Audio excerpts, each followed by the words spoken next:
ധ്യാൻ ശ്രീനിവാസൻ. ധ്യാൻ ശ്രീനിവാസൻ എന്ന് പറയുമ്പോൾ പ്രത്യേകിച്ച് പരിചയപ്പെടുത്തേണ്ട ആവശ്യമില്ല.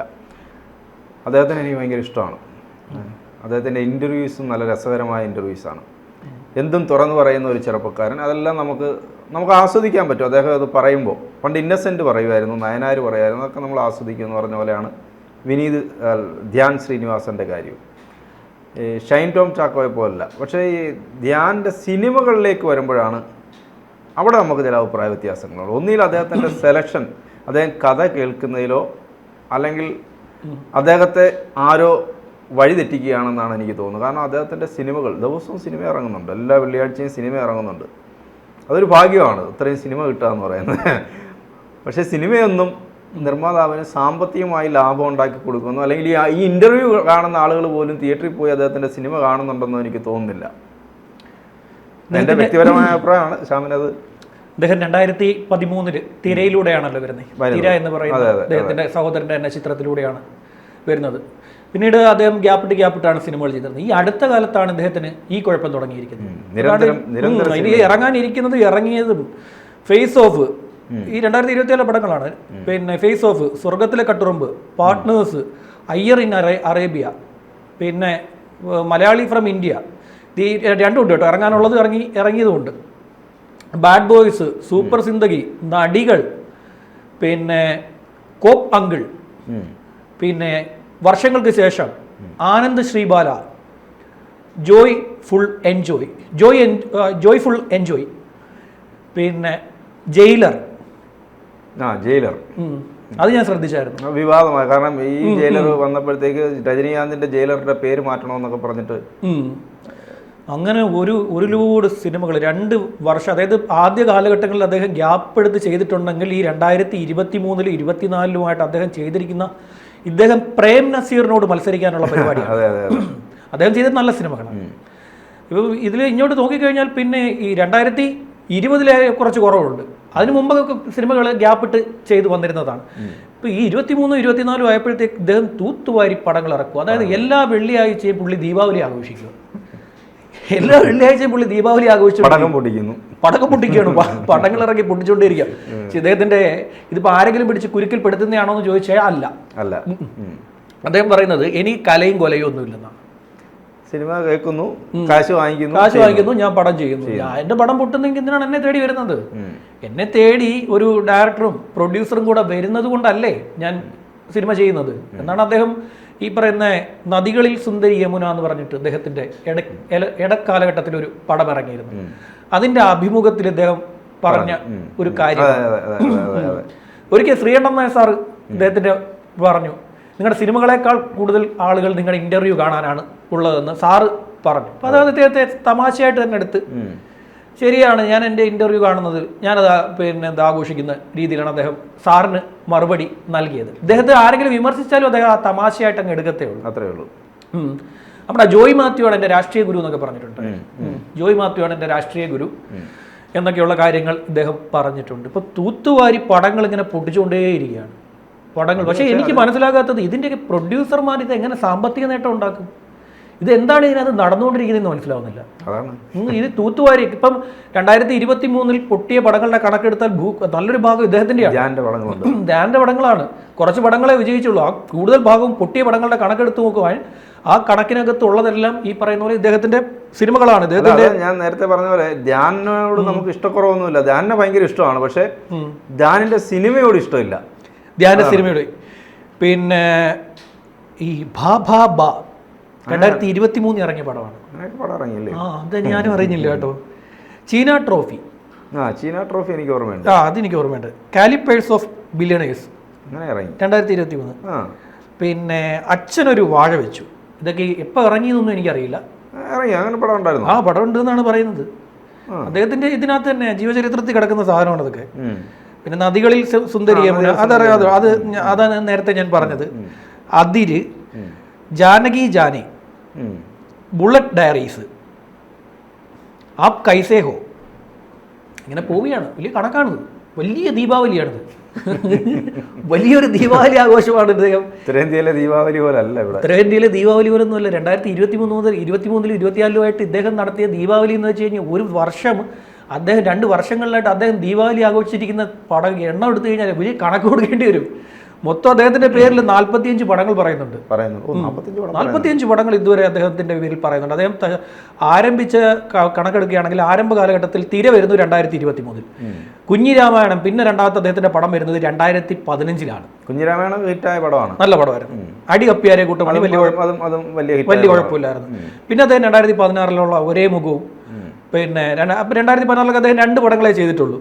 പിന്നെ 17-ൽ 1 പടമേ ചെയ്തുള്ളൂ, 19-ൽ ഒരെണ്ണേ ചെയ്തുള്ളൂ. അല്ല 19-ൽ 1, 2, 3 പടങ്ങൾ ചെയ്തു. പിന്നെ 20-ൽ നമുക്കറിയാമല്ലോ പൊതുവെ സിനിമകൾ കുറവായിരുന്നു, കൊറോണ സമയമൊക്കെ ആയിരുന്നു. പിന്നെ അതുകൊണ്ട് 20-ൽ അദ്ദേഹത്തിന്റെ ദീപാവലി ആഘോഷം വളരെ കുറവാണ്. പിന്നെ ഇങ്ങോട്ട് തുടങ്ങി കഴിഞ്ഞാൽ ഒരു സൈഡിൽ നിന്ന് തുടങ്ങുകയാണ് പടക്കങ്ങളുടെ കണക്ക്. പടക്കങ്ങളുടെ വലിയ കണക്കാണ് 2022 മുതൽ അദ്ദേഹം തിരികൊളുത്തി വിട്ടിരിക്കുന്നത്. വ്യാപകമായി പടമിറക്കി പൊട്ടിച്ചു. അത് ഈ പൊതുവേ വരുന്ന ഇതിനകത്തൊരു പ്രശ്നം എന്ന് പറഞ്ഞാൽ നല്ല സിനിമകൾ, ഇപ്പം ഞാനിത് എൻ്റെ ഒരു തൊഴിലാണ്, എൻ്റെ തൊഴിലാണ്, കലയും കൊലയും ഒന്നുമില്ല, എൻ്റെ തൊഴിലാണ്, ഞാൻ സിനിമ ചെയ്യും, എനിക്ക് ആരും ഏടി വന്നാലും ഞാൻ സിനിമ ചെയ്യും. ഈ നിലപാട് ശരിയല്ല. കാര്യം മൊത്തം ഇൻഡസ്ട്രിയുടെ റേറ്റിങ്ങിനെ ഇടിച്ച് താഴെ കളയും. മനസ്സിലായില്ലേ? സിനിമ കാണാൻ പിന്നെ ആളെ കിട്ടാതാവും. പൊതുവേ മലയാള സിനിമയോട് വെറുപ്പാവും. പടപടാ ഇങ്ങനെ പടങ്ങൾ ഇറങ്ങി പൊട്ടിക്കുകയാണെങ്കിൽ നല്ല സിനിമകൾ, ഇതിന്റെ ഇടയ്ക്ക് നല്ല സിനിമകളൊന്നും നമ്മൾ ശ്രദ്ധയിൽപ്പെടുത്തില്ല. ചിലപ്പോൾ നല്ല സിനിമകൾക്ക് ഇദ്ദേഹത്തിന്റെ സിനിമകൾ കാരണം തിയേറ്റർ കിട്ടാതെ പോകും. അത് അദ്ദേഹം പറയുന്ന ഇൻഡസ്ട്രിയെ മൊത്തത്തിൽ ഇദ്ദേഹം മാത്രമല്ല, എന്താ പറയാ, ഇത് ബാധിക്കുന്ന ഇദ്ദേഹത്തെ മാത്രമല്ല, എൻ്റെ ഒരു ഇൻഡസ്ട്രിയെ ഇത് ബാധിക്കും. സിനിമ കിട്ടാതാവും. ഇപ്പോൾ തന്നെ OTTക്ക് പടങ്ങൾ വേണ്ട, മലയാള സിനിമ വേണ്ടാതായി. OTT മുഖം തിരിക്കുകയാണ്. OTTക്ക് പടം എടുക്കുന്ന പടങ്ങളൊന്നും OTTക്ക് താല്പര്യമില്ല, പിന്നെ വേണ്ടാന്ന് പറയുകയാണ് അവർ. അപ്പോൾ നല്ല സിനിമകൾ നശിക്കും. മൊത്തത്തിൽ ഈ കപ്പൽ മുങ്ങുമ്പോൾ ആ കപ്പലിലുള്ള ഈ പറയുന്ന പോലെയുള്ള എന്താ പറയുക പന്ന സിനിമകളും നല്ല സിനിമകളും എല്ലാം കൂടാണ് മുങ്ങാൻ പോകുന്നത്. ചില സിനിമകൾ വന്നു കഴിഞ്ഞാൽ പോലും നമ്മൾ അറിയുന്നില്ല. നല്ല സിനിമകൾ വന്നു കഴിഞ്ഞാൽ പിന്നീട് ആരെങ്കിലും ഒക്കെ ഈ പറയുന്ന പോലെ എടുത്ത് ഇപ്പോൾ ഈ അടുത്തിടയ്ക്ക് വിശേഷം എന്ന് പറഞ്ഞൊരു സിനിമ ഇറങ്ങി. വളരെ മനോഹരമായിട്ടുള്ള ഒരു സിനിമയായിരുന്നു. പക്ഷെ നമ്മുടെ ഈ പറയുന്ന പോലെ തിരുവനന്തപുരം, കൊച്ചി പോലുള്ള വലിയ സിറ്റികളിലാണ് ആ സിനിമ പിടിച്ചു നിന്നത്. ബാക്കിയെങ്ങും വലിയ കാര്യമായിട്ട്, ബാക്കിയെങ്ങും എന്ന് പറഞ്ഞു കഴിഞ്ഞാൽ എല്ലായിടത്തും ഇല്ലെന്നല്ല ഞാൻ പറയുന്നത്, ബാക്കിയെങ്ങും വലിയ കാര്യമായിട്ട് അതിന് നേട്ടം ഉണ്ടാക്കാൻ ആ സിനിമയ്ക്ക് ചലനം ഉണ്ടാക്കാൻ ആ സിനിമയ്ക്ക് പറ്റിയില്ല. അതെന്തുകൊണ്ട് അങ്ങനെ ഉണ്ടാകുന്നു എന്ന് വെച്ച് കഴിഞ്ഞാൽ ഈ പറയുന്ന പോലെ ഇങ്ങനെയുള്ള പടക്കങ്ങൾ സ്ഥിരമായി ഇങ്ങനെ പൊട്ടിക്കുമ്പോഴാണ് ഇൻഡസ്ട്രിയെ മൊത്തത്തിൽ ഇത് ബാധിക്കുകയും ഇൻഡസ്ട്രിയുടെ റേറ്റിങ്ങിനെയും ഇത് ബാധിച്ചുകൊണ്ടേയിരിക്കുന്നത്. പക്ഷെ അദ്ദേഹം പറയുന്നു ഞാനിത് ചെയ്തുകൊണ്ടേയിരിക്കും. അല്ല, ഇദ്ദേഹം മനസ്സിലാക്കേണ്ട ഇപ്പം എത്ര പുതിയ ചിലപ്പോൾ ഫഹദ് ഫാസിൽ ഇവരൊക്കെ കഥ കേൾക്കുകയും അവർ ചെയ്യുന്ന വേഷങ്ങളും അദ്ദേഹം മനസ്സിലാക്കി. ഇദ്ദേഹം ഒരു പൊട്ടൻഷ്യലുള്ള നടനാണ്, അത് പലതവണ അദ്ദേഹം തെളിയിച്ചിട്ടുള്ളതാണ്. അപ്പോൾ അദ്ദേഹത്തിന് അതിനനുസരിച്ചുള്ള വേഷങ്ങൾ ചെയ്യാൻ അദ്ദേഹം ശ്രമിക്കുകയും ആ ചലഞ്ച് അദ്ദേഹം ഏറ്റെടുക്കുകയും വേണം. കാരണം നമ്മൾ ഇൻഡസ്ട്രിയിൽ ഇങ്ങനെ നിൽക്കുന്ന ഒരു സുവർണ കാലഘട്ടത്തിൽ നിൽക്കുന്ന സമയത്തെ നമുക്ക് വ്യത്യസ്തങ്ങളായ വേഷങ്ങൾ ചെയ്യാൻ പറ്റും. ഈ ജയറാമൊക്കെ ഒരു ഘട്ടത്തിൽ ഫീൽഡ് ഔട്ടായി പോയതിൻ്റെ കാരണം അദ്ദേഹം കത്തി നിന്ന സമയത്ത് ഒരേ പാറ്റേണിലുള്ള വേഷങ്ങൾ തന്നെ ചെയ്തുകൊണ്ടേയിരുന്നു. അങ്ങനെയുള്ള വേഷങ്ങൾ മാത്രമേ അദ്ദേഹത്തെ തേടി വരുന്നുള്ളൂ. ഇദ്ദേഹം പറയുന്നത് എനിക്ക് എന്തോ പറയുന്നത് ഈ പറയുന്ന പോലെ സിനിമകൾ വന്ന് കയറുന്നത് കൊണ്ടാണ് ഞാൻ ഇങ്ങനെ പടക്കങ്ങൾ പൊട്ടിക്കുന്നത് എന്നാണ് അദ്ദേഹത്തിന്റെ ബാക്കിയുള്ള നടന്മാർക്ക് ഇന്ന സിനിമ വരുന്നില്ല. ഇഷ്ടംപോലെ കഥകൾ അവർക്ക് ഇഷ്ടംപോലെ കഥകൾ വരുന്നുണ്ട്, ഇഷ്ടംപോലെ സിനിമകൾ വരുന്നുണ്ട്. അവർ സെലക്റ്റീവ് ആണ്. ഫാഫയൊക്കെ സെലക്റ്റീവ് ആണ്. ഫാഫയുടെ മുന്നിലൊക്കെ എത്ര സിനിമകൾ വന്നു കാണും, അത് എത്ര സിനിമയോട് നോ പറഞ്ഞാണ്. അത് മാത്രമല്ല, പുതിയ ചെറുപ്പക്കാർ ഇദ്ദേഹത്തെക്കാൾ പിന്നീട് വന്ന ചെറുപ്പക്കാരില്ലേ, അവരുടെയൊക്കെ സിനിമകൾ നമ്മളിപ്പോൾ രോമാഞ്ചം പോലെയുള്ള സിനിമ, അതിനകത്ത് ആകപ്പാടാരാണ് സൗബിൻ മാത്രമാണ് നമുക്കറിയാവുന്ന ഒരു നടൻ എന്ന് പറയാനുള്ളത്. പിന്നെ ചെമ്പൻ ഒരു ചെറിയ സീനിൽ വന്നു പോകുന്നു എന്നുള്ളതേ ഉള്ളൂ. ബാക്കിയെല്ലാം പുതിയ ചെറുപ്പക്കാർ. അപ്പോൾ അവരൊക്കെ വെച്ചിട്ട് ഇങ്ങനെ സിനിമകൾ, അവർ ആ കഥ കേട്ടിട്ട് അത്തരം സിനിമകൾ ചെയ്യുകയാണ്. അപ്പോൾ ഇദ്ദേഹവും അങ്ങനെയുള്ള സിനിമകളുടെ ഭാഗമാകണം, വ്യത്യസ്തങ്ങളായ പ്രമേയങ്ങളുടെ ഭാഗമാകുകയും നല്ല ഹിറ്റ് ഉണ്ടാക്കുകയും വേണം. ഈ ഒരു ഇൻഡസ്ട്രിയിൽ മൊത്തത്തിൽ നിൽക്കുമ്പോൾ ഇദ്ദേഹവും അതിൻ്റെ ഭാഗമാണ്. ഇദ്ദേഹം അതിന്റെ ഭാഗമാണ്. ഇദ്ദേഹം ചില സമയത്തൊക്കെ പറയുന്നത്, ഈ ഒരു ദിവസം ഞാൻ നോക്കിയപ്പോൾ കാണാം, ഈ പഴംപൊരി ഫെസ്റ്റിലൊക്കെ പോയിട്ട് പുള്ളി മത്സരിക്കുന്നത്, പഴംപൊരി നിന്ന് മത്സരിക്കുക, ലൈവ് ആസ്വദിക്കുക, അതൊന്നും ഒരു തെറ്റില്ല. അപ്പൊ അത്രയും ഈ പറയുന്ന പോലെ സമൂഹത്തിനോടുള്ള കാര്യങ്ങളിൽ, ഈ പറയുന്ന പോലെ എല്ലാ സമൂഹത്തിൽ നടക്കുന്ന പ്രശ്നങ്ങളിലെല്ലാം ഇടപെടുന്ന ഒരാൾക്ക് ഒരു ഇൻഡസ്ട്രി തകരുന്നതിൽ കൂടെ നിൽക്കാൻ പാടില്ലല്ലോ. ഇൻഡസ്ട്രി തകരുന്നതിൽ കൂടെ നിൽക്കാൻ ഒരു കാരണവശാലും പാടില്ല. ഈ സിനിമകളുടെയൊക്കെ ഒരു വലിയ പ്രശ്നം എന്ന് വെച്ച് കഴിഞ്ഞാൽ, ഇതിപ്പം ഈ ഇദ്ദേഹത്തിന്റെ സിനിമകൾ കാണുന്ന റിവ്യൂവർമാർ മാത്രമേ കാണുന്നുള്ളതാണ്. അശ്വന്ത് കോക്ക് മാത്രമേ കാണൂ. അശ്വന്ത് കോക്ക് പോയി കാണുന്നുണ്ട്. പിന്നെ കാണുന്നവരുണ്ട് ആറാട്ടനും മറ്റേ അലിൻ ജോസ് പെരേര. അലിൻ ജോസ് അത് രണ്ട് സാമൂഹിക പ്രശ്നങ്ങൾ. അലിൻ ജോസ് പെരേരയും ആറാട്ടണ്ണൻ എന്നൊക്കെ പറഞ്ഞ രണ്ട് സാമൂഹിക പ്രശ്നങ്ങൾ. ആ സാമൂഹിക പ്രശ്നങ്ങൾ എന്തെങ്കിലും ചെയ്യട്ടെ. പിന്നെ കുറെ യൂട്യൂബർമാർ ഈ പടം കണ്ടിട്ട് ഈ പടത്തെ വിമർശിക്കാൻ വേണ്ടിയാണ് ഇത് കാര്യം. ഇത് ഈ പറയുന്ന പോലെ വിമർശനം കേൾക്കുവാൻ വേണ്ടി ഈ പടത്തിലെ ഈ പറയുന്ന പടക്ക കഥകൾ കേട്ട് അത് കേട്ടിട്ട് രസിക്കാൻ കുറച്ച് പേര് കാണുന്നുണ്ട്. SK ഒരിക്കൽ ശ്രീനാരായണ സാറ് പിന്നെ ധ്യാനോട് പറഞ്ഞൊരു കാര്യം, ഈ മനസ്സ് വളരെ ബുദ്ധിമുട്ടൊക്കെ അനുഭവിക്കുമ്പം വിരസത മാറ്റാൻ വേണ്ടി താങ്കളുടെ അഭിമുഖം കാണുന്നവരാണെന്ന്. വിരസത മാറ്റാൻ അതേ ആ ഒരു എന്റർടൈൻമെന്റ് ഇദ്ദേഹത്തിന്റെ സിനിമയിൽ കൊണ്ടുവരാൻ എന്തുകൊണ്ടാണ് പറ്റുന്നില്ല? അവർ എന്റർടൈൻമെന്റ് ഒന്നുകിൽ ഇദ്ദേഹം ഈ കഥയൊന്നും തിരക്കഥയൊന്നും വായിച്ചു നോക്കാൻ ശ്രമിക്കുന്നില്ല. എല്ലാം പടക്ക ബോംബ് കഥകൾ തന്നെ, പഴയ ബോംബ് കഥകൾ തന്നെ. നമുക്ക് ഇദ്ദേഹത്തോട് ഭയങ്കര ഇഷ്ടമുള്ളതുകൊണ്ടാണ് നമ്മൾ ഈ പറയുന്നത്. അദ്ദേഹം ഇൻഡസ്ട്രിയിൽ നിലനിൽക്കണം, അദ്ദേഹത്തോട് നമുക്ക് ഭയങ്കര ഇഷ്ടമാണ്, സ്നേഹമാണ്. അദ്ദേഹത്തെ പോലെ ഒരു നടൻ ഇവിടെ നിലനിൽക്കേണ്ട ആവശ്യമാണ്. അദ്ദേഹത്തോട് സ്നേഹമുള്ളതുകൊണ്ടാണ് നമ്മൾ ഈ പറയുന്നത്. അദ്ദേഹത്തിന്റെ അച്ഛനെ വരെ ഈ പറയുന്ന പോലെ വിലയിരുത്തുന്ന ഒരാളാണ്, പിതാവിനെ വരെ വിലയിരുത്തുന്ന ഒരാൾ. അപ്പോൾ തീർച്ചയായും നല്ല തീരുമാനങ്ങൾ എടുക്കാൻ സാധിക്കും. അദ്ദേഹത്തിന്റെ ഏറ്റവും അവസാനം വന്നിരിക്കുന്ന ഒരു പ്രഖ്യാപനം അദ്ദേഹം ഉടൻ തന്നെ സാധിക്കുമെങ്കിൽ പിന്നെ ലാലേട്ടനെയും അദ്ദേഹത്തിന്റെ പിതാവിനെ ശ്രീനിവാസനെയും കൊണ്ട് ഒരുമിച്ച് നിർത്തിക്കൊണ്ടൊരു സിനിമ ചെയ്യണം എന്നുള്ളതാണ് അദ്ദേഹത്തിന്റെ ഒരു ആഗ്രഹം എന്നാണ് അദ്ദേഹം പറയുന്നത്. കാര്യം വർഷങ്ങൾക്ക് ശേഷം സിനിമയിൽ പ്രണവും അദ്ദേഹവും അഭിനയിച്ചപ്പോൾ പ്രേക്ഷകരെല്ലാം ആവശ്യപ്പെട്ടത് പിന്നെ നിങ്ങളുടെ രണ്ടുപേരുടെയും പിന്നെ പിതാക്കളെ ഒരുപോലെ ഒരുമിച്ച് കാണാൻ വേണ്ടി, ഞങ്ങൾ സ്ക്രീനിൽ കാണാൻ വേണ്ടി വളരെ ആഗ്രഹിക്കുന്നു, വലിയ രീതിയിൽ ആഗ്രഹിക്കുകയാണ്, അതൊരു പ്രതീക്ഷിക്കുന്നു എന്നൊക്കെ പറഞ്ഞു. അപ്പോൾ അതിനുള്ള മറുപടിയായിട്ടാണ് അദ്ദേഹം ഇപ്പോൾ പറഞ്ഞിരിക്കുന്നത്, ഞാനൊരു സിനിമ ചെയ്യാൻ ഉദ്ദേശിക്കുന്നത്. ഇത് മുൻപും അദ്ദേഹം പറഞ്ഞിട്ടുണ്ട്, ഇപ്പോൾ വീണ്ടും പറഞ്ഞിട്ടുണ്ട്. അപ്പോൾ ആ സിനിമയാണെങ്കിലും അതും നോക്കി ചെയ്യണം. ഈ വർഷങ്ങൾക്ക് ശേഷം നെഗറ്റീവ് റിവ്യൂ വരാനുള്ള കാരണമായിട്ട് അദ്ദേഹം പറഞ്ഞത് അറിയാമോ? പക്ഷേ തിയേറ്ററിൽ നല്ല റെസ്പോൺസ് ആയിരുന്നല്ലോ. അത് ഈ പറയുന്ന അല്ലല്ല അത് സംഭവം എന്ന് വെച്ച് കഴിഞ്ഞാല് ഈ റിവ്യൂ കണ്ടിട്ട് പോയവരാണ്. ഇവിടുത്തെ പ്രധാനപ്പെട്ട റിവ്യൂർമാരെല്ലാം ഈ പടം നല്ല ഗംഭീര സിനിമയാണെന്ന് പറഞ്ഞു വെച്ചു കൊടുത്തു. റിവ്യൂ കണ്ടിട്ട് സിനിമയ്ക്ക് പോകുന്ന ഒരുപാട് പേരുണ്ട്. ഞാൻ അതിൽ ഒരാളാണ്.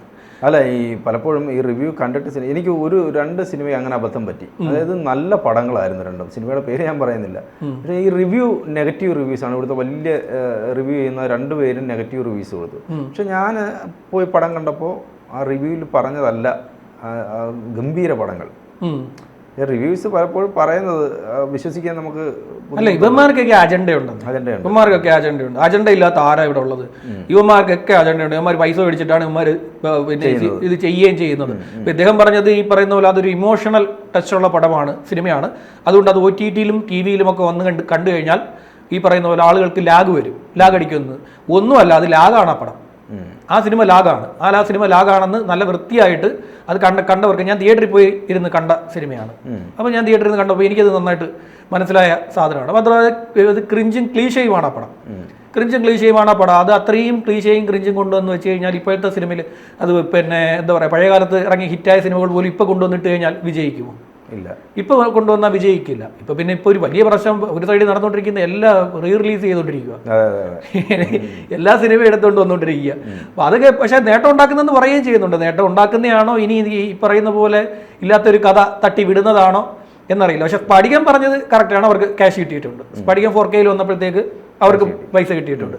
അപ്പോൾ ഏതായാലും നമുക്ക് പറയാനുള്ള ഒരു കാര്യം, ധ്യാൻ ശ്രീനിവാസൻ ഇങ്ങനെ വെള്ളിയാഴ്ചകളിൽ ദീപാവലി ആഘോഷിക്കരുത്. സെലക്റ്റീവ് ആകണം. വർഷത്തിൽ ഒരിക്കലേ ഉള്ളൂ ദീപാവലി. ഞാൻ എല്ലാ ദിവസവും ദീപാവലിയാണെന്ന് വിശ്വസിച്ച് ഇങ്ങനെ ജീവിക്കരുത്. ശരി, ഓക്കെ.